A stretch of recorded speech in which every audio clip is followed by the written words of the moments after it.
Banking aspirants, आप सभी का स्वागत है हमारे खूबसूरत से चैनल बैंकिंग वाला पे। आज का ये दिन होने वाला है बहुत खास। इसके कई कारण हैं, तो इसका सबसे पहला कारण तो ये है कि बैंकिंग वाला हमने जिस विजन से स्टार्ट किया था, जिस मकसद के लिए स्टार्ट किया था, जिस मिशन के लिए स्टार्ट किया था, आज उस मिशन में भारत के बहुत ही बेहतरीन, बहुत ही सक्षम, बहुत ही एक्सपीरियंस्ड और बहुत ही जाने माने 4 शिक्षक हमसे जुड़ने जा रहे हैं। ये शिक्षक वो हैं जिन्होंने आज तक ना जाने कितने बच्चों का सिलेक्शन कराया है। ये शिक्षक वो हैं जो कहां से लड़कर यहां तक पहुंचे हैं। ये शिक्षक वो हैं जो एक कमजोर बच्चे को सिलेक्शन की राह पे ले जाते हैं, नौकरी दिलवाते हैं। और ये शिक्षक वो हैं जिनका नाम हर बैंकिंग एस्पिरेंट जानता है। हमें बहुत गर्व है, हमें बहुत खुशी है कि भारत के ऐसे शिक्षक हमारे साथ आज जुड़ रहे हैं। इसी के साथ इसका दूसरा कारण यह भी है, आज का दिन खास इसलिए भी होने वाला है क्योंकि हम आप लोगों के लिए, हमारे सारे बैंकिंग इंश्योरेंस के जो एस्पिरेंट्स हैं, हमारे जो छात्र हैं, हमारे सभी स्टूडेंट्स के लिए हम लोग कुछ बहुत ही बेहतरीन फ्री बैचेस लेके आने वाले हैं यूट्यूब के ऊपर, जो कि सिलेक्शन ओरिएंटेड बैचेस होंगे, जहां का कंटेंट एकदम रेलिवेंट होगा। तो ऐसे कुछ 3 बैचेस आपके सामने हम लेके आएंगे और ऐसे कुछ बहुत ही नामी गिरामी शिक्षक भी आज हम आपके सामने लेके आएंगे।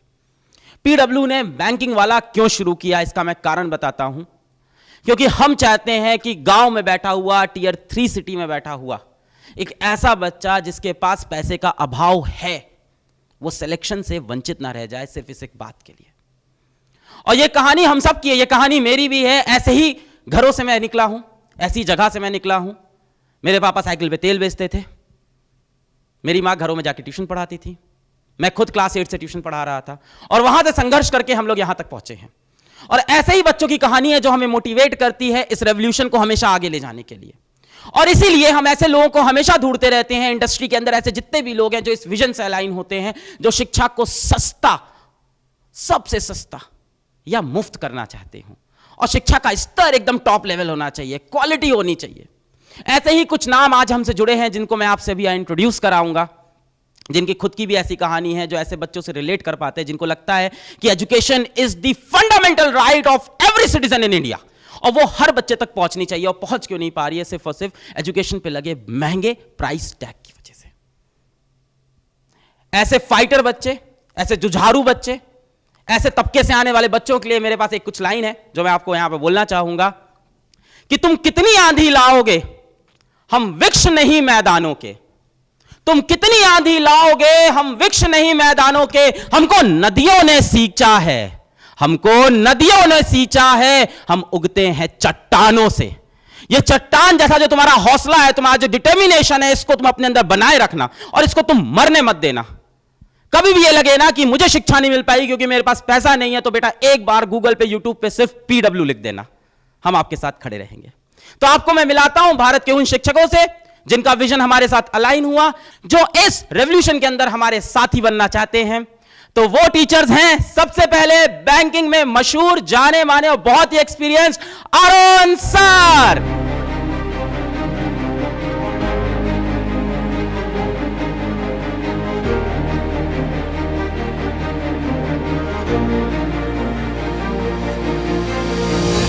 And the next is Vishal sir.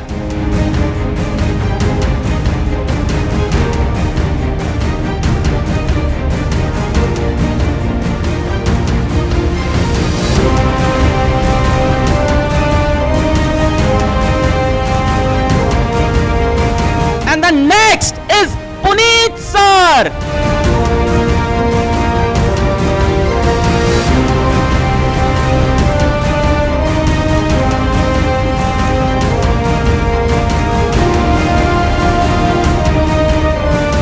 The next is Abhijit sir.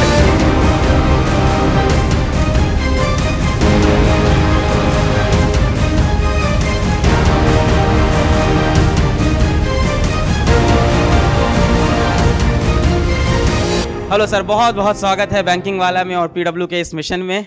Welcome to PW sir. Thank you so much sir, बहुत अच्छा लगा सर हमें यहाँ पे आके, और एक खुशी हो रही है सर। एक सपना था, वो लगता है कि अब पूरा होगा, क्योंकि हम लोग भी यही सोचते थे सर कि हम अच्छा पढ़ाते हैं, बहुत सारे बच्चों को हम लोग शिक्षा दे रहे हैं, लेकिन अभी भी ऐसा बहुत सारा बच्चा है जो हमें सुनना चाहता है, देखना चाहता है, लेकिन कुछ मजबूरी है, कुछ लिमिटेशंस हैं। तो अब हमें लगता है कि शायद वो सपना पूरा होगा और इसीलिए हमने इसको नाम स्वर्ण युग दिया है सर। स्वर्ण युग।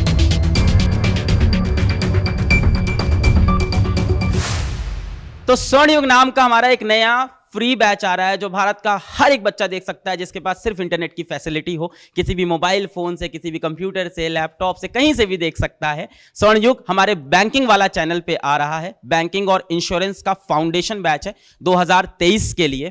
तो सर स्वर्ण युग क्यों? स्वर्ण युग मतलब गोल्डन एरा। तो स्वर्ण युग नाम क्यों दे रहे हैं और स्वर्ण युग कहां से शुरू हुआ है? जैसा मुझे पता है शायद पीडब्ल्यू में आने से पहले कुछ स्वर्ण युग की प्लानिंग हो रही थी। असल में सर क्या है ना, इसकी कहानी बड़ी इंटरेस्टिंग है और इसकी कहानी शुरुआत की थी जब हम तीनों चारों लोगों ने ये सोचकर कि हम स्वर्ण युग लेकर आएंगे। तो हम तीनों चारों मिलकर ही कुछ ऐसा करना चाह रहे थे बच्चों के साथ। हम बेसिकली सर अपना प्लेटफॉर्म शुरू करने जा रहे थे और हुआ क्या सर, उसी दौरान फिर हमारी एक मुलाकात सर आपकी और टीम से हुई। हमें सर ये समझ में आया कि जो विजन हमारा है उस विजन में सर आपका विजन जब मैच करेगा तो असल में वो जो स्वर्ण युग की वैल्यू है ना, वो सर जितनी अभी है उससे 10 गुना आगे आ जाएगी। तो ये सोचकर सर हम लोग यहाँ पर आए और स्वर्ण युग को एक साथ करके फिर हम लोगों ने 1 जनवरी 2023 को ना करके इसे 14 जनवरी 2023 में हमने लॉन्च करने का सोच लिया है। आगे की कहानी और भी बहुत है पुनीत सर। मैं अपने शब्दों में बोलूं सर, या आपके टर्म में बोलूं तो स्वर्ण युग एक नाम नहीं, एक मिशन है भारत के हर एक बच्चे को बैंक में नौकरी दिलाने का। हमारा जो गोल था, जैसे कि विशाल सर ने बोला, हम लोगों ने बच्चों को बताया भी था कि 1 जनवरी को 11 बजे हम लोग स्वर्ण युग लेकर आ रहे हैं। बिल्कुल इसी ड्यूरेशन में सर हम लोग आपकी टीम से मिले और जब हम लोग मिले तो हमारा एक विजन था कि हम एक बड़े स्केल पर कुछ करना चाहते हैं जो 4 लोग मिलकर नहीं पॉसिबल है। एक टीम चाहिए, एक नाम चाहिए, एक पहचान चाहिए, साथ ही साथ एक मिशन होना चाहिए जो बच्चों तक पहुंचा जा सके। तो पीडब्ल्यू की टीम और हम लोग मिलकर जब इस मिशन में साथ में कदम बढ़ाएंगे तो इंडिया का कोई भी बच्चा ऐसा नहीं होगा जो बैंक में सपना देखा हो उस तक पहुंचने का सपना पूरा ना हो पाए। बिल्कुल। तो ये स्वर्ण युग कंप्लीटली फ्री बैच होने वाला है यूट्यूब के ऊपर। हम लोग क्या पढ़ाने जा रहे हैं स्वर्ण युग के अंदर, क्या करने वाले हैं? बेसिकली सर है क्या कि अभी शुरुआत हो रही है ईयर की। अब बैंक एग्जाम का सिनेरियो ऐसा होता है कि 6 महीने बाद से एग्जाम्स आएंगे और बैक टू बैक एग्जाम होंगे। अब होता क्या है कि अगर बच्चा एग्जाम के नोटिफिकेशन के आसपास से पढ़ना शुरू करेगा तो सिलेक्शन नहीं होगा क्योंकि 1-1.5 महीने का सर टाइम होता है। अब हम लोगों ने ये सोचा हुआ है कि अभी पूरा जनवरी से हम स्टार्ट करेंगे और पूरा बेसिक एक टॉपिक वाइज पूरा 0 से लेकर एंड तक पूरा इसमें पढ़ाएंगे। बच्चा पूरा यहां पर पढ़ लेगा जिसमें उसका प्री मेन सब कंप्लीट करेगा और उसके बाद जैसे एग्जाम आएंगे तो बेसिक होने के बाद वो करेगा प्रैक्टिस। फिर उसको बेसिक नहीं पढ़ना कि कोई भी बच्चा अगर फ्यूचर में 2 महीने बाद, 3 महीने बाद, 4 महीने बाद भी जुड़ता है तो उसके पास फाउंडेशन पूरा है। फाउंडेशन पढ़ना है तो पढ़ ले, नहीं पढ़ना तो सिर्फ उस वक्त उसे प्रैक्टिस करनी है। तो अभी का जो सर समय है वो समय ये है कि जितना ज्यादा हो सकता है उतना ज्यादा वो फाउंडेशन पढ़े और इसी चीज को सोचते हुए सर पूरा फाउंडेशन हम लोग यहाँ पर पढ़ाने वाले हैं स्वर्ण युग में। तो बैंकिंग का, इंश्योरेंस का बेस्ट फाउंडेशन का कंटेंट, क्योंकि आप लोग देख चुके हो शिक्षक कौन है, ये बेस्ट फाउंडेशन का कंटेंट पूरी तरह से मुफ्त होने वाला है यूट्यूब के ऊपर। और जैसा कि इन लोग नाम भी बता रहे हैं स्वर्ण युग, तो एकदम गोल्डन एरा वाला कंटेंट होगा। सर लोग भी काफी टाइम से प्रयास कर रहे थे, स्वर्ण युग इन लोग का पुराना मिशन है, इनके दिल से जुड़ा हुआ है। तो ये प्रीमियम लेवल का कंटेंट यूट्यूब के ऊपर पहली बार आने वाला है किसी बैंकिंग के चैनल पे, जहां पे लेक्चर्स होंगे, डीपीपीज होंगी, लाइव क्लासेस रहेंगी, वो सारे फीचर्स होंगे जो किसी भी पेड बैच के अंदर होते हैं, वही सारे फीचर कंप्लीटली फ्री होंगे यूट्यूब के ऊपर। तो ये स्वर्ण युग बैच सर लोग लेके आए हैं।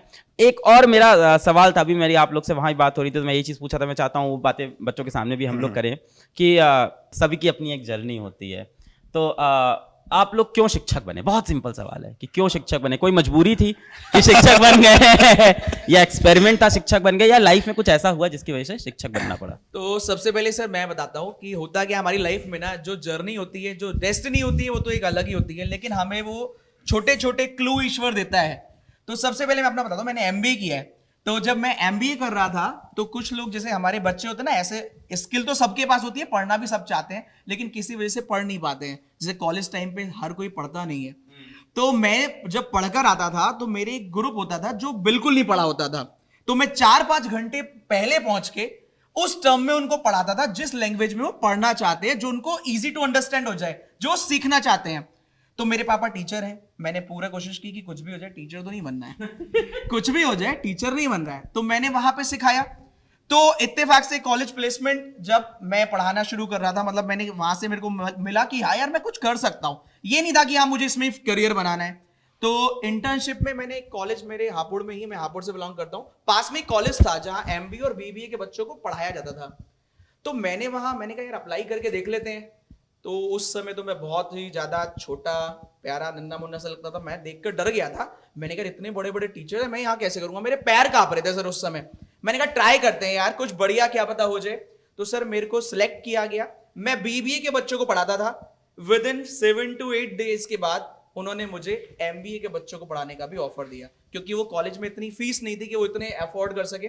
तो मैं एमबीए पढ़ रहा था, एमबीए के बच्चों को पढ़ा रहा था। वहां से किक मिली, थोड़ा आगे बढ़े, और जो जर्नी थी वो आज यहां तक ले आई है। 9 साल हो गए हैं।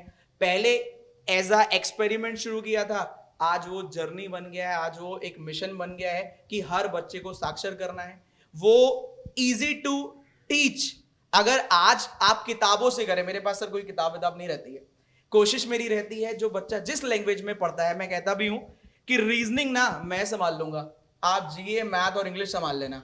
तो बच्चे का वो ट्रस्ट जीता है पिछले 9 साल में। तो आज जो बच्चा यहां देख रहा है, फिर से मैं आपसे अपनी पंचलाइन बोलूंगा, रीजनिंग मैं संभाल लूंगा, मैथ्स, जीए और इंग्लिश आप संभाल लीजिएगा। सर आपकी कैसी जर्नी रही, कैसे सर, आप शिक्षक अब बने और आप क्या मेरी- संभाल लेंगे? असल में सर मेरी जर्नी ना, शिक्षक तो ठीक है, बट असल में मैं आपको बताऊंगा, मैं इंग्लिश पढ़ता नहीं था, मैं मैथ्स पढ़ाता था। तो आप ये सोचिए, ऐसा होता था कि थोड़ा घर में फाइनेंशियल कंडीशन को इंप्रूव करने के लिए मैंने कहा चलो ट्यूशन पकड़ लेते हैं। 3 बच्चों को पकड़ा मैंने जो कि 12वीं में पढ़ते थे, और उनको मैं मैथ्स पढ़ाता था क्योंकि मैं ग्रेजुएशन कर रहा था। तो मैथ्स उन्हें पढ़ाता था, मैथ्स पढ़ लेते थे, उनकी इंग्लिश वीक थी। तो पढ़ाता मैं मैथ्स था, मुझे मालूम था मैं मैथ्स का टीचर बन जाऊंगा, लेकिन अंदर में कहीं ना कहीं इंग्लिश छुपा हुआ था। तो मैं क्या करता, उन्हें जबरदस्ती रोकता था, 1 घंटे और पढ़ाता था फ्री में, कहता था इंग्लिश में पढ़ाऊंगा। मैंने कहा तुम टेंशन मत लो। और सर शायद मैंने उतना डेडिकेशन उस वक्त था, लेकिन खुद को पता नहीं था, और मैंने पढ़ाया। सर वो 3 के 3 बच्चे एनडीए में सेलेक्ट हो गए। तो जो मेरा कॉन्फिडेंस था ना, जो शायद मैंने बहुत हल्के में ले रहा था, मुझे लगा नहीं सच में, यानी कि मैं इंग्लिश बहुत अच्छे से पढ़ा लेता हूं। अब जब वहां पढ़ाना शुरू किया, धीरे धीरे फिर मुझे लगा एक काम करता हूं, कोचिंग में जाकर देख लेता हूं बाकी लोग पढ़ाते कैसे, क्योंकि मैथ तो पता है। तो मैं क्या करता सर कि मैं कोचिंग में जाता था वहां आगरा में, सिर्फ ये देखने डेमो लेक्चर कि टीचर पढ़ाते कैसे। अगर टीचर पढ़ाने के बाद एक हाथ पीछे भी करते तो मुझे लगता था अच्छा ऐसे करते हैं, बच्चे खुश हो रहे हैं, है ना। तो मैं उनकी नोट्स बनाने लग गया, और फिर धीरे धीरे मुझे लगा नहीं, मेरा इंटरेस्ट इंग्लिश में, मैथ से अच्छा शायद मैं इंग्लिश कर लूंगा। और धीरे धीरे सर मैं यहाँ आ गया, और मैथ्स में सर यहाँ पर है वरना मैं नहीं होता मुझे करना था सर। छोड़ दिया फिर। तो ये सर कहानी मेरी रही, और सीधे फिर मैं यहाँ तक आ गया सर। सर आपकी कैसी जर्नी रही? सर मेरी जर्नी कुछ ऐसी रही कि मेरा भी सच में ये मन नहीं था कि मैं टीचर बनूं, लेकिन कहते हैं ना डेस्टिनी को कुछ और ही मंजूर होता है। तो मैं जब ग्रेजुएशन कर रहा था, बीएससी कर रहा था, तो मेरा मन था कि मैं एमएससी करूंगा। आईआईटी जैम का एक एग्जाम होता है बीएससी के बाद, मैंने कहा उसको करने के बाद मैं एमएससी करूंगा। फिर मतलब सर नॉर्मली क्या होता है ना, जब आप पढ़ रहे होते हो आपको अपने विजन की क्लैरिटी नहीं होती, आपको करना क्या है। ये सबके साथ होता है, बच्चों को ना ये पता ही नहीं होता उन्हें करना क्या है। मेरे साथ भी यही सिस्टम था। मैंने बीएससी जब खत्म करी, मैं समझ नहीं पा रहा था मैं एमएससी क्यों कर रहा हूँ, क्यों एमएससी कर रहा हूँ। तो सर आप यकीन मानिए, मैंने एमएससी का एंट्रेंस दिया, अच्छी रैंक आई मेरी, कॉलेज में एडमिशन हुआ, और 6 महीने बाद जब मैंने क्वेश्चन पूछा कि मैं क्यों कर रहा हूँ एमएससी, तो जवाब मिला यार कोई रीजन ही समझ नहीं आ रहा है। तो सर मैंने छोड़ दिया एमएससी ड्रॉप आउट हूँ सर मैं। 6 महीने क्या छोड़ दिया। अब 6 महीने के बाद किसी एक दोस्त का मेरे सिलेक्शन हुआ था एसएससी में, वो इंस्पेक्टर कुछ बन गया था। तो मेरे को लगा ये काम अच्छा, ये करना चाहिए, अब मैं तैयारी करूंगा गवर्नमेंट की, क्योंकि समझ नहीं आ रहा था, कोई गाइड करने वाला नहीं था कि क्या करना चाहिए। तो एसएससी की तैयारी करने में गया। तैयारी करते करते जब मैं कोचिंग कर रहा था, तो मैंने देखा कि जो टीचर पढ़ाता था उससे पहले मैं क्वेश्चन का आंसर कर लेता था। मैथ्स मेरा अच्छा था क्योंकि बीएससी में काफ़ी अच्छी मैथ्स थी। अब हुआ क्या सर कि जब क्वेश्चन के मैं आंसर करता था, तो उन सर ने बोला कि तुम्हारा मैथ्स बहुत अच्छा है, तुम अगर चाहो तो कुछ बच्चों को डाउट्स भी बता सकते हो। तो ऐसे करते सर मैं आपको बताता हूँ, मैंने स्टार्ट किया कि यार एक काम करता हूँ, तैयारी तो मैं एसएससी की कर रहा हूँ और किसी कोचिंग में इसको पढ़ाने के पैसे और मिल जाएंगे, इससे अच्छी बात क्या होगी। तो सर आप इमेजिन कीजिए, मैंने उस चक्कर में पढ़ाना स्टार्ट किया कि मेरी तैयारी तो हो रही है और साथ ही साथ पैसे भी मिल रहे हैं और मेरा सिलेक्शन हो जाएगा। तो मुझे याद है सर कि जब मैं बच्चों को पढ़ा रहा था, एक टाइम ऐसा था कि मेरा भी मेंस था, उनका भी मेंस था, और आप इमेजिन करो मेरा इंग्लिश की वजह से नहीं हो पाया, लेकिन मेरे पढ़ाए गए बच्चों का सिलेक्शन हो गया। वो 3 बच्चे आए, उन्होंने बोला पैर छुआ रहे हैं। अब सबसे बड़ी बात तो सर क्या है कि सेम एज, कुछ बड़े भी रहे होंगे, अब वो आके पैर छूते हैं तो ना मतलब गूज़बम्प निकल आते हैं कि यार क्या हो गया, मतलब मैंने क्या कर दिया ऐसा। तो उन्होंने बोला कि सर आपकी वजह से ना हमारा सिलेक्शन हो गया। सर जो लाइन होती है ना कि आपकी वजह से, तो मतलब ऐसा लगता है कि मैंने क्या किया इनके लिए, मतलब आपकी वजह से मैंने किया क्या इनके लिए। तो मैंने उनसे पूछा भाई क्या किया, मैंने तुम्हारे तो पढ़ा है, मैं तो मैं खुद ही पढ़ रहा हूँ तुम्हारे साथ। बोले नहीं सर, पढ़ाते तो सभी हैं, आपने सब्जेक्ट में इंटरेस्ट दिलाया। मतलब बोला मैथ्स हमें आती नहीं थी, तो अभी ना मैथ्स आने लगी है। एक ऐसा होता है ना कि फंडामेंटल, जैसे मैथ्स लिख के डर लगता है, तो बोला सर आपने इंटरेस्ट दिखाया कि ऐसे पढ़ोगे तो ऐसे होगा, तो क्लास करने में मजा आने लगा। तो सर वो मतलब एक डे था, मैंने डिसाइड किया कि यार अब मैं एग्जाम नहीं दूंगा, अब मैं पढ़ाऊंगा। तो ये एक स्टोरी थी जो मतलब काफी कनेक्ट करती कि यार मतलब अगर शायद मैं उस समय निकल जाता, अपनी तैयारी करके निकल जाता, तो ऐसे बहुत सारे बच्चे होंगे जिनको इंटरेस्ट नहीं था मैथ्स में, बट आने लगा, तो लगा कि यार अब पढ़ाना चाहिए। सर यही एक बैंकिंग की तैयारी करने वाले छात्रों का एक सवाल होगा, उनकी तरफ से मैं पूछता हूँ। और बहुत सारे बच्चों के मन में ये सवाल है, कई बार वो इसको खुल के पूछ भी नहीं पाते शर्म के मारे, कि सर मैं तो नॉन मैथ्स बैकग्राउंड से हूँ, मुझे मैथ्स नहीं आती, मैंने लेटर सपोज मैंने कॉमर्स ले लिया था, लेटर सपोज मैंने ह्यूमैनिटीज़ ले लिया था, आर्ट्स ले लिया था, या मैंने मैथ्स ली भी थी तो काम चलाने के लिए, उसके बाद ग्रेजुएशन में पोस्ट ग्रेजुएशन में भूल गया हूँ। क्या वापस कैच कर सकते हैं मैथ्स को बैंकिंग के एग्जाम के लिए सिर्फ पर्टिकुलर, और कितना टाइम लगेगा वापस शुरू करने के लिए? सर देखिए ठीक वही बात है कि हमें कोई चीज़ आती है, हम मैथ्स बैकग्राउंड से हैं, तो शायद हम किसी चीज़ को जल्दी कैच कर ले। मैं हमेशा एक बात बोलता हूँ कि अगर आप नॉन मैथ्स बैकग्राउंड से हैं तो आपकी यात्रा लंबी हो सकती है। कोई बच्चा 6 महीने में क्रैक कर रहा है तो आपको 10 महीने लगेंगे, लेकिन ये नहीं है कि असंभव है सर। आप क्या कीजिए, अगर आप नॉन मैथ्स बैकग्राउंड से हैं तो आपको लगता है कि 6 महीने नहीं मुझे 10 लगेंगे, आपकी यात्रा लंबी हो सकती है, असंभव नहीं है। तो आप पहली बात तो दिमाग में ये ना रखें कि मैथ्स बैकग्राउंड है तो ही मेरा सिलेक्शन होगा, ऐसा बिल्कुल नहीं है। और सर कॉम्पिटिटिव एग्जाम की खास बात ये है कि जब आप पढ़ने लगेंगे और आपको उसमें इंटरेस्ट आ रहा है तो सब चीज़ें पॉसिबल है। अगर कोई बच्चा आज कोई भी टॉपिक लेता है, किसी को पढ़ना स्टार्ट करता है, उसको मजा आ रहा है, इंटरेस्ट आ रहा है, सर सबसे बड़ी बात होती है सेल्फ बिलीव, खुद पे भरोसा। सर जैसे मैं आपको बताता हूँ, मैं हर बार बोलता हूँ कि दशरथ मांझी खुद पे भरोसा था, पहाड़ खोद दिया सर उन्होंने। तो बच्चे को अगर ये भरोसा खुद पर है ना कि मैं सिलेक्शन ले लूंगा, तो फिर ये लाइन नहीं आनी चाहिए कि मैं मैथ्स बैकग्राउंड से या नहीं हूं सर। तो बिलीव सिस्टम बहुत जरूरी है खुद पर सर। तो सर ये स्वर्ण युग बैच कब से शुरू हो रहा है? सर इसकी शुरुआत हम लोग कर रहे हैं 16 तारीख से, 16 जनवरी 2023 से शुरुआत कर रहे हैं। टाइमिंग इसका सुबह से हम लोग पढ़ेंगे, 10 बजे मैथ्स पढ़ेंगे, 11 बजे रीजनिंग और 12 बजे इंग्लिश। तो ये हम लोग स्टार्ट करेंगे। और अच्छी बात क्या है सर, इस बैच में सारा अपडेटेड कंटेंट होगा। 2023 है तो 2022 में जितने भी एग्जाम्स हो गए सारे के सारे, अब उसके बाद बैंक में क्या है सर, अपडेटेड हो जाती है चीजें। जैसे एसएससी में क्या प्रीवियस ईयर पेपर से काफी हद तक हेल्प मिलती है, बैंक में सर थोड़ी कम हेल्प मिलती है। अगर हमने अपडेटेड नहीं रखी चीजों को तो वो पीछे हो जाएंगे।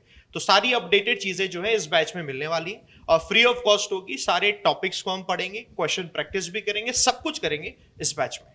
तो सर आप लोग ये स्वर्ण युग बैच का आइडिया लेके आए और आप तीनों पीडब्ल्यू से जुड़े, अभी क्या चीज की कमी है जिसके चलते आपको लगा कि हम लोग पीडब्ल्यू के साथ जुड़े और पीडब्ल्यू आपके साथ जुड़े? हम लोग क्या चीज इंप्रूव कर सकते हैं, क्या मिसिंग है करंट एजुकेशन सिस्टम में बैंकिंग एग्जाम के अराउंड जिसको इंप्रूव करना चाहिए? सर अगर मैं इसको एक लाइन में डिफाइन करूं तो इसका सिर्फ एक ही आंसर है, end to end solution. Sir अभी तक क्या हो रहा, जैसे हम बच्चे को प्री पढ़ाते हैं, मेंस पढ़ाते हैं, तो कहीं ना कहीं हम सर इंटरव्यू तक उसको ले जाते समय बहुत पीछे रह जाते थे। हमें ऐसा लगता था कि जब बच्चा हमसे जुड़ता है पहली बार में तो वो एक्सपेक्ट करता है कि सर आप हमें कंप्लीट तैयारी कराएंगे, लेकिन कुछ पार्ट अभी भी मिसिंग हो रहा था सर। जब हम आपसे जुड़े, हमें आपके विजन के बारे में पता चला, तो हमें पता चला कि जब बच्चा हमसे जुड़ेगा अब उसकी जिम्मेदारी नहीं सर, अब जिम्मेदारी हमारी है उसे पास कराने की। तो जब वो चीज हमें क्लैरिटी मिली ना तो सर हमें बहुत अच्छा लगा और हमें भी लगा कि अब हम बच्चे को बोल पाएंगे कि now this is complete preparation. जिसमें सर प्री एग्जाम भी हो गया, मेंस एग्जाम भी हो गया, ग्रुप डिस्कशन भी हो गया और पर्सनल इंटरव्यू की तैयारी भी हो गई। तो ये सारी की सारी चीजें क्या है एक साथ जुड़ने के बाद ही पॉसिबल हो सकती थी और वो अब पॉसिबल हो जाएंगी सर। बिल्कुल सर, बिल्कुल। हमारी तो पूरी कोशिश रहेगी, हमारे पूरे एफर्ट रहेंगे कि बच्चा एक बार हमारे पास जब आता है तो उसके बाद वो सीधा बैंक के अंदर बैठा हुआ दिखे मुझे। Exactly sir. Thank you so much sir for joining PW and welcome to the team. मचाते हैं सर साथ में। Thank you sir, thank you so much. Thank you. और सिर्फ स्वर्ण युग की बात नहीं होगी, एक तो हो गया स्वर्ण युग आपका पूरा फाउंडेशन बैच हो गया, अब इसके साथ हम लोग लेके आ रहे हैं डेली करंट अफेयर्स का फिर से एक मुफ्त बैच यूट्यूब के ऊपर।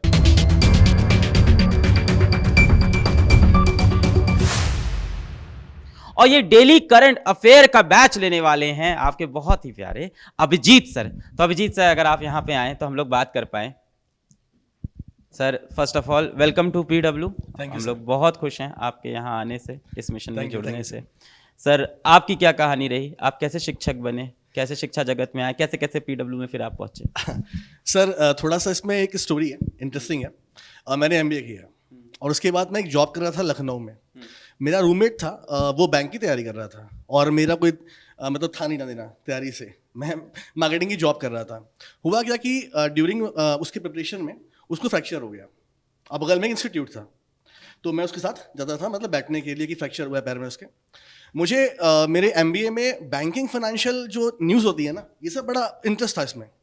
तो एक दिन क्या हुआ कि टीचर थे नहीं, तो रिजर्व बैंक ऑफ इंडिया एक टॉपिक होता है, तो मैं ऐसे ही पढ़ाने लगा बच्चों को। और वहाँ का जो बीएम था उसने देख लिया, तो उसने मुझे ऑफर किया कि तुम पढ़ाओगे। मैंने सैलरी वैलरी पूछी तो सैलरी भी अच्छी थी और कोई प्रेशर नहीं था। तो मैंने कहा कि यार थोड़ा चेंज करते हैं लाइफ को अपने। मैंने चेंज किया, मैं पहुंचे झांसी पढ़ाने के लिए। वो मेरे लिए अलग दुनिया थी पूरी। मैंने देखा यार बच्चा कैसे मेहनत कर रहा है, मोटिवेशन है कैसा, मतलब ठंडी है गर्मी है, वो क्लास में आ रहा है, वो ठीक था। पहला रिजल्ट आया तो मैं ब्रांच के बाहर खड़ा था, तो एक बच्चा था, उसके पेरेंट्स आए मेरे पास। उन्होंने बोला कि अरे सर मेरा मोड़ा सेलेक्ट हो गया, वहाँ मोड़ा बोलते हैं, और वो ना गले मिलने लगे बिल्कुल मुझसे।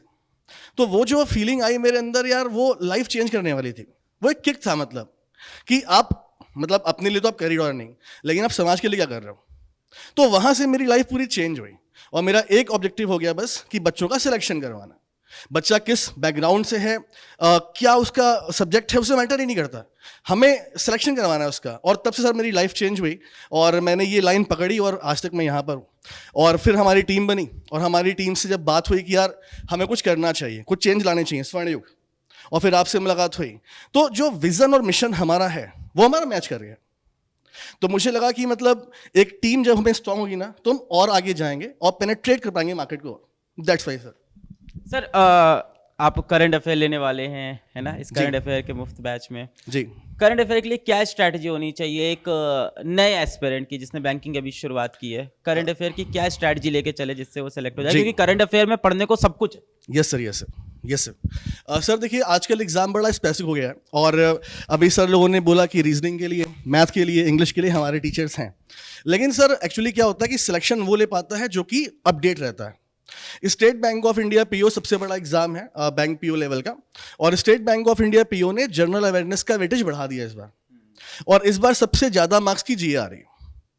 जर्नल देखिए सर, आप अगर बैंक एग्जाम में जा रहे हो ना, तो आपका जो ये बैंकिंग फाइनेंशियल नॉलेज होता है ना, ये बड़ा जरूरी है। इकोनॉमिक्स मतलब लाइक ग्लोबल मार्केट में क्या हो रहा है, इन्फ्लेशन क्यों आ रहा है, कोविड-19 से क्या मार्केट में हुआ, ये सबको पता होना चाहिए। अब केवल आप नॉर्मल ग्रेजुएट हो और आप बैंक में जाओगे तो आप असेट नहीं हो उनके लिए। अब बैंक आपको 5 साल ट्रेनिंग देगा, फिर आप बैंकिंग टर्म सीखोगे, फायदा नहीं है बैंक को। तो अब बैंक स्मार्ट हो गए और बैंक एक सर्विस ऑर्गेनाइजेशन है, वो बिजनेस डेवलपमेंट करना जानते हैं। लाइक हमारी एफएम, जब से हमारी एफएम ने बैंकों को थोड़ा सा मतलब बोला है, तो बैंक प्रॉफिटेबल है इस समय, पब्लिक सेक्टर बैंक भी। तो वो चाहते हैं कि उनका एम्प्लॉय जो हो वो शुरुआत से ही मतलब एफिशिएंट हो।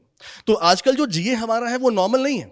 आजकल हमारे जनरल अवेयरनेस में आपको banking, financial, current affairs, economic current affairs, global market में क्या चल रहा है वो पता होना चाहिए। तो जो हमारा करंट अफेयर्स होगा, हम जो यहाँ पढ़ेंगे वो हम पढ़ेंगे बिल्कुल प्रैक्टिकल, और हमारा जो अप्रोच होगा वो होगा banking, financial, current affair focus होगा, और साथ ही साथ जियोपॉलिटिक्स में हमारा क्या चल रहा है। तो हम ये बिल्कुल प्रैक्टिकल टर्म से पढ़ाएंगे आपको। और आजकल आपके एग्जाम में जो क्वेश्चंस बनते हैं वो स्टेटमेंट वाइज बनते हैं, जैसा यूपीएससी सर।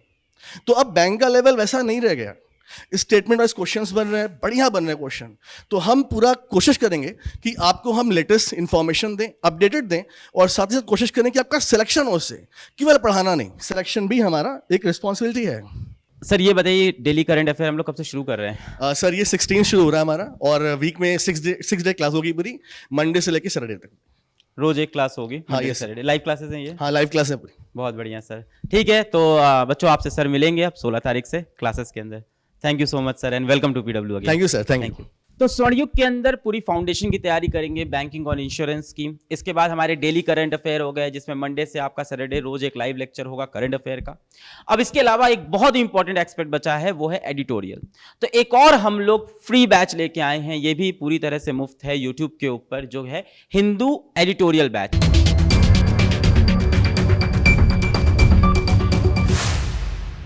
मैं विशाल सर को चाहूंगा कि एक बार वो यहाँ पे आएं और हिंदू एडिटोरियल बैच के बारे में बताएं। Thank you sir. बेसिकली क्या है सर, ये द हिंदू एडिटोरियल कोई सब्जेक्ट नहीं है। इसको शुरू करने के पीछे एक छोटी सी कहानी है। मैं हिंदी मीडियम बैकग्राउंड से हूँ, उत्तर प्रदेश बोर्ड। तो असल में क्या है ना कि ज़्यादातर जो बच्चे होते हैं ना, जो यूपी बोर्ड से होते हैं, हिंदी वाले होते हैं, उन्हें सबसे ज़्यादा दिक्कत आती है इंग्लिश में। बहुत डर लगता है, हुआ बना रखा है कि बहुत मुश्किल है, और असल में देखा जाए तो उनके लिए मुश्किल है भी। मैं जब मैंने शुरू किया था ना, तो मैं एक चीज़ नोटिस करता था, जो मेरे सीनियर टीचर्स होते थे, कि वो कैसे पढ़ा रहे हैं ताकि मैं अपने आप को इम्प्रूव कर पाऊँ। तो सर मैंने एक चीज़ देखी वहाँ पर कि सभी लोग कहते हैं कि आप पढ़ो जो पढ़ा रहे हैं और न्यूज़पेपर की रीडिंग करो, कि पढ़ो और न्यूज़पेपर की रीडिंग करो। बट सर असल में कोई पढ़ाता नहीं था। तो मैंने कहा अगर कोई ऐसा टीचर मिल जाए जो न्यूज़पेपर पढ़ाने लग जाए तो इनकी जो समस्या है वो दूर हो जाएगी। अभी सर अगर आप जैसे एक स्टूडेंट, अगर आपसे कहते हैं डेली न्यूज़पेपर पढ़िए, आप एक दिन पढ़ेंगे, 2 दिन पढ़ेंगे, आप बोर हो जाएंगे। तो मैंने पढ़ाना शुरू किया, बच्चा लेकिन बोर हो गया। तो मैंने क्या स्ट्रेटजी थोड़ी बदली, जो कि मैं आज भी अपनाता हूं। मैं चाहता हूं कि यही आप भी पढ़ो, तो उससे क्या रीडिंग ना आपकी इंप्रूव हो जाएगी, वो इंप्रूव होगी, इंग्लिश सीख जाओगे। तो सर मैं हर एक चीज को ना सोचता हूं कि कहानी के तौर पे समझा दूं। इकोनॉमी की आर्टिकल बड़े बोरिंग लगते हैं, कि समझ में नहीं आ रहा तो बोरिंग है, कहीं कुछ दिक्कत हो रही है समझ में नहीं आ रहा बोरिंग है, तो एक कहानी बना दो। मोदी जी ने फोन किया पुतिन को, कहते हैं भाई साहब क्या चल रहा है ना, लड़ाई वड़ाई बंद कर दो। उसको लेकर आर्टिकल आया, बच्चों आज हम ये पढ़ेंगे। तो कहानी जब हम बता देते हैं कि नानी की कहानी है और अब आप इसे पढ़ोगे तो बच्चों को पता अच्छा ये आर्टिकल में आया है, तो पहले ही जो उसके अंदर का डर है वो निकल जाता है, आराम से फिर पूरा पढ़ने लग जाता है। तो सर मैंने क्या किया कि कोई सब्जेक्ट नहीं है, लेकिन ये सेशन स्टार्ट कर दिया कि इसको आपको मैंडेटरी है, पढ़ना ही पड़ेगा। तो अगर आप इंग्लिश पढ़ रहे हैं तो न्यूज़पेपर को इस तरीके से पढ़ेंगे तो अपने आप ही आपकी इंग्लिश इंप्रूव हो जाएगी। सर इंग्लिश मीडियम बैकग्राउंड का बच्चा है, उसे जरूरत नहीं है, उसको ऑलरेडी इतनी प्रैक्टिस है, वो पढ़े ना पढ़े वो फिर भी कर लेगा। लेकिन हिंदी मीडियम बैकग्राउंड वाला बच्चा तो बहुत जरूरत है। मैं आपसे यहाँ पे एक सच्चाई शेयर करना चाहूंगा। मैं इंग्लिश मीडियम से पढ़ा हूँ, पर इनमें मेरी भी हालत खराब होती है, और ये मेरी नहीं है, काफी बच्चों की यही रियलिटी होती है। तो सर उसका सोल्यूशन है, रेगुलर बच्चा पढ़ेगा, डेली सुबह 8 बजे आएगा, 7 बजे पहले करंट अफेयर्स पढ़ेगा। एडिटोरियल में करंट अफेयर्स का ही सेक्शन है, जो डिस्क्रिप्टिव वो लिखेगा, जो ग्रुप डिस्कशन करेगा, जो इंटरव्यू में जाएगा, और बाकी प्री मेंस में जो तैयारी होगी, पूरी तैयारी एक तरीके की एडिटोरियल, पूरा न्यूज़पेपर वो पढ़ लेगा। तो ये बेनिफिट। और ये भी 16 तारीख से शुरू कर रहे हैं। 16 तारीख से शुरू हो रहा है सर, सुबह Monday to Saturday. Monday to Saturday, हाँ। बहुत बढ़िया। तो आपका अब फाउंडेशन बैच भी हो गया, आपका करंट अफेयर भी हो गया, और आपका हिंदू एडिटोरियल भी हो गया, यानी कंप्लीट तैयारी हो रही है यहाँ पे बैंकिंग और इंश्योरेंस एग्जाम की, और कंप्लीटली फ्री होगी हमारे यूट्यूब चैनल बैंकिंग वाला पे। और बच्चों आज हम लोग बहुत लकी हैं, क्योंकि आप लोग को जो शिक्षक ऑलरेडी बैंकिंग वाला में पढ़ा रहे हैं, बैचेस के अंदर पढ़ा रहे हैं, वो सभी शिक्षक यहाँ पे मौजूद हैं। तो मैं उनको भी यहाँ बुलाना चाहूँगा कि वो अपना एक्सपीरियंस बताएं कि कैसा रहा ये एक्सपीरियंस, अभी तक की जर्नी कैसी रही बैंकिंग वाला के साथ उनकी। Respected Sachin Adekar sir, respected Sachin Modi sir, respected Sumit sir, respected Sushmita ma'am, respected Abhishek sir, and respected Anchal ma'am, जो अभी करेंटली यहाँ पे नहीं है इस जगह पे, but we really respect you and we love the work you are doing. Sir ma'am, आप लोग का अभी तक का कैसा एक्सपीरियंस रहा बैंकिंग वाला के साथ? क्या चैलेंजेस आए, क्या समझ में आया, क्या मज़ा आया, कौन सी प्रॉब्लम सॉल्व की? थोड़े अपने एक्सपीरियंस शेयर करें। सर सबसे पहले बात करें तो जैसे ही मैंने ना एम बैच में पहला क्लास लिया था, तो बच्चों का सबसे ज़्यादा कमेंट था कि सर मैथ से बहुत डर लगता है। मतलब मल्टीपल कमेंट्स ऐसे थे कि ये सब्जेक्ट से सर हमको बहुत डर लगता है। तो मैंने स्टूडेंट से पूछा कि चलो ये बताओ कि एक्चुअल चैलेंज आप लोगों का होता है क्या है। तो बच्चों का कहना है कि सर हम जब क्लास में पढ़ते हैं या घर पे जब पढ़ते हैं तो स्टार्टिंग के 10-12 क्वेश्चन तो बन जाते हैं, आप जब पढ़ाते हो वो भी समझ में आ जाता है, बट उसके आगे जाते हैं क्वेश्चन नहीं बन पाते हैं। तो सर वहाँ पर मैंने क्या किया कि उस एक पर्टिकुलर चैप्टर्स की अगर बात की जाए तो उस चैप्टर को पूरी तरीके से सैग्रीगेट किया, ताकि जब बच्चा क्वेश्चंस बनाए घर पे तो वो ऐसा ना हो कि 10 क्वेश्चन के बाद रुक जाए। सारे क्वेश्चन जब भी बनाने लगे तो सारे क्वेश्चन उससे बन जाए। मतलब ऐसा नहीं कि 10 क्वेश्चन बना लिए उसके बाद अगला क्वेश्चन बना तो डिमोटिवेट हो गए, तो वो चीज़ पूरी तरीके से खत्म होगी बच्चों की। और आज ऐसा टाइम आ गया कि बच्चा सब्जेक्ट में इंटरेस्ट लेने लगा है।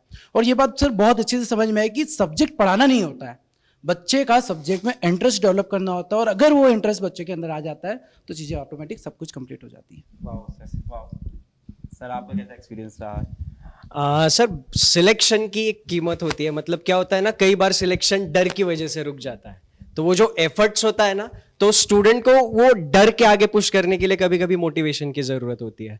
तो यही कोशिश करता हूँ कुछ सब्जेक्ट को आसान बनाने के साथ साथ स्टूडेंट मोटिवेटेड रहे और बस गिव अप करने की वजह से उसका सिलेक्शन ना रुके।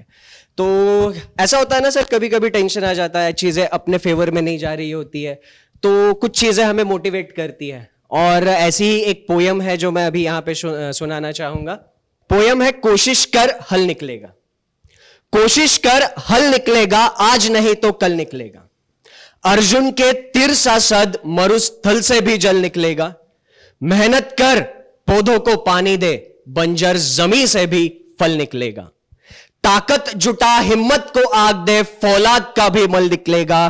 कोशिशें जारी रख कुछ कर गुजरने की, जो है आज थमा थमा सा चल निकलेगा। क्या बात चल है। निकलेगा। वाह सर, आपका क्या एक्सपीरियंस रहा? सर बेसिकली अगर मैं अपने एक्सपीरियंस की बात बताऊं तो पिछले 15 दिन से बिकॉज मेरी एक्सपर्टीज बहुत करीब 11 साल का एक्सपीरियंस है मुझे इस फील्ड में, तो मैंने देखा कि जनरली जब भी बच्चा पजल्स को सॉल्व करता है, सिटिंग अरेंजमेंट को सॉल्व करता है, तो वो बहुत लॉन्ग मेथड को यूज कर रहा होता है। He is writing the information, पहले वो पूरा लिखेगा, देन उसे वो कनेक्ट करेगा। सो मैंने ये देखा कि बच्चा हमेशा कहता है कि सर जब तक मैं पजल करता हूं ना, मेरा पूरा 20 मिनट निकल जाता है, ऐसा लगता है कि मैं बस एक पजल ही करके आया हूं 5 नंबर का, मुझसे कुछ नहीं हो रहा है। सो मैंने कहा कि आपकी स्ट्रेटजी गलत है, आप एक गलत तरीके से अप्रोच कर रहे हो। और मैंने उसको बताया कि आपको कुछ नहीं लिखना है, ये जस्ट डायरेक्ट सॉल्व करो। और मैंने वो अप्रोच अपने पिछले 15 लेक्चर्स में डेली सिखा रहा हूं, और उसका एक फायदा ये निकला कि पिछले 3-4 दिन से लगातार कमेंट ये आ रहा है, सर 2 मिनट में पजल्स बन रही है जो मैं 10 मिनट में बनाता था। And this is the great achievement. और मुझे लगता है कि अभी ये सीरीज बहुत आगे जाएगी और उसका सबसे ज्यादा बेनिफिट बच्चों को मिलेगा अपने एग्जाम के दौरान। सर आपको भी स्पीड बढ़ानी पड़ेगी अब। कई बार होता है ना, पढ़ाते पढ़ाते छात्र आपके पास पहुंच जाते हैं, फिर आपको और आगे भागना पड़ता है। एब्सोल्युटली राइट सर, मुझे लग रहा है कि इसकी भी ट्रेनिंग लेनी पड़ेगी। वाह सर, आपका क्या? सर हमारे सब्जेक्ट में सबसे बड़ा चैलेंज है पढ़ाने के दौरान, जो मैं हमेशा फेस करता हूं, वो ये है कि हमारी क्लास में कुछ ऐसे स्टूडेंट भी बैठते हैं जो बीटेक करे हैं, एमटेक करे हैं, और कुछ ऐसे भी बैठ रहे हैं जो बीकॉम और बीए करे हैं। तो जो बीटेक करे हैं वो तो सर हमारी नॉलेज चेक करते हैं, और जो बीए हैं वो अपनी नॉलेज को पाने की कोशिश करते हैं। तो ऐसे में क्या होता है सर, दोनों टाइप के बच्चों के बीच में कोऑर्डिनेशन बनवाना बहुत कठिन हो जाता है। Ma'am, how was your experience? क्या लर्निंग रही है आपकी? सर मेरा बहुत सारा एक्सपीरियंस तो अभिषेक सर ने बता दिया, प्री और मेंस वाला जो मैंने फेस किया है कि स्टूडेंट्स को लगता है कि मेंस में आ रहा है तो प्री में क्यों पढ़े, इतना टाइम क्यों डेडिकेट करें। और जो एक बहुत बड़ा चैलेंज मैंने जीए का देखा है वो है बोरिंग लगता है। जो स्टूडेंट्स बताते हैं अक्सर, आप सोचो सर कि आपको कोई कह दे कि हाँ आपको ये पूरा लर्न करना है, 6 महीने की जो भी समाचार है वो पढ़ कर जाना और एग्जाम में आएगा, तो कितने सारे हैं, दिन भर के 20-25 ऐसे समाचार हो जाते हैं, कितने हम पढ़ेंगे। तो ये सारे कुछ चैलेंजेस हैं। लेकिन जो भी पढ़ रहे हैं अगर हम उसे थोड़ी इंटरेस्टिंग वे में पढ़ें, ऐसे पढ़ें कि हमें समझ आने लगे, तो शायद हमारा इंटरेस्ट डेवलप हो। और फिर हम लोग एक खबर को पढ़ रहे हैं, अगली खबर को पढ़ रहे हैं, धीरे धीरे हम उसे ग्रैस्प करने लगते हैं। तो एक बात हम सभी को पता है, अगर मैं आप लोगों से भी पूछूं कि किसी को भी किताब पढ़ना अच्छा लगता है, मूवी देखना अच्छा लगता है, जैसे हैरी पॉटर हो गई और बहुत सारी ऐसी किताबें हैं, तो हमारा क्या आता है कि हाँ मूवी में शायद ज्यादा समझ आता है, क्योंकि क्या है वो मूव कर रहा है, अच्छे अच्छे पिक्चर्स में सारे कैरेक्टर्स हैं, उन कैरेक्टर्स को हम जीते हैं। तो क्या करें कि अगर ऐसे जो हम न्यूज़ पढ़ा रहे हैं, जो बच्चों को लगता है बहुत ही टिपिकल है, अगर हम वहाँ पे उन्हें वीडियो दिखाना शुरू कर दें कि देखो, जैसे एक छोटा सा एग्जाम्पल है, बहुत सारे बच्चों को लगता था 3D प्रिंटेड हाउस कैसा हो सकता है, कैसे इसे बनाया जा सकता है। तो मैंने बताया जैसे जलेबी बनाते हो, जलेबी क्या करते हो, मशीन में भर देते हो, उसे ऐसे निकालते हो, सेम वही आपका है पूरा कॉन्सेप्ट 3D का, ठीक है। तो उसे भी आप लोग एक मशीन में भर के घर बना दिए, तो बच्चों को समझ आया अच्छा ऐसा होता है। फिर जैसे एम बैच में है, एम बैच में बड़े मासूम और प्यारे बच्चे हैं जिन्हें एक्चुअली बहुत चीजें लगती है कि अरे ऐसा भी हो सकता है, उनके लिए बैंक बहुत बड़ी बात है, बैंकिंग शब्द और फाइनेंस शब्द तो दूसरे लेवल की बात है। तो उन्हें पढ़ाने में एक्चुअली मुझे मजा आती है, क्योंकि उन्हें मैं उनके डेली जीवन से कनेक्ट करती हूँ और फिर समझाती हूँ चीज़ों को। तो ये जो पूरा कॉन्सेप्ट था, मुझे ऐसा लगता है मेरे लिए चैलेंजिंग तो था, लेकिन बहुत ही मेमोरेबल और बड़ा प्यारा टाइम रहा है, और मुझे लगता है कि मैं आगे भी शायद ज़्यादा इसे एंजॉय कर सकूंगी सर। वो आप लोग की बातों समझ में आ रहा है, आप लोग काफ़ी एंजॉय कर रहे हैं, काफ़ी डेप्थ में आप लोग आंसर बता रहे थे, मेरे को भी काफ़ी मज़ा आया सुनने में। And you are rocking in banking वाला। एंड अभी हम लोग के पास कुछ और नए शिक्षक भी जुड़े हैं। हमारी टीम काफ़ी स्ट्रेंथन हुई है। टीम के सारे वॉरियर्स ने मिलके टीम का नाम वॉरियर रखा। फिर सबने कहा नहीं यार हिंदी में आते हैं, तो सबने टीम का नाम योद्धा रखा। तो मैं रिक्वेस्ट करूंगा टीम योद्धा के सभी शिक्षक यहाँ पे, पूरी टीम योद्धा यहाँ पे आ जाए। और मैं बच्चों को बताना चाहूँगा कि ये सिर्फ एकेडमिक टीम है, इसके पीछे एक बहुत बड़ी नॉन एकेडमिक टीम भी साथ में काम करती है, जिसकी वजह से सब सक्सेसफुल हो पाता है। सो सभी लोग यहाँ पे अगर आ जाएँ तो टीम योद्धा की एक ग्रुप फोटो हो जाए। तो ये है हमारी बैंकिंग की कंप्लीट टीम योद्धा। तो एक बार वही बोल देते जो हम लोग बोलते हैं, पढ़ लो चाहे कहीं से, सिलेक्शन होगा यहीं से।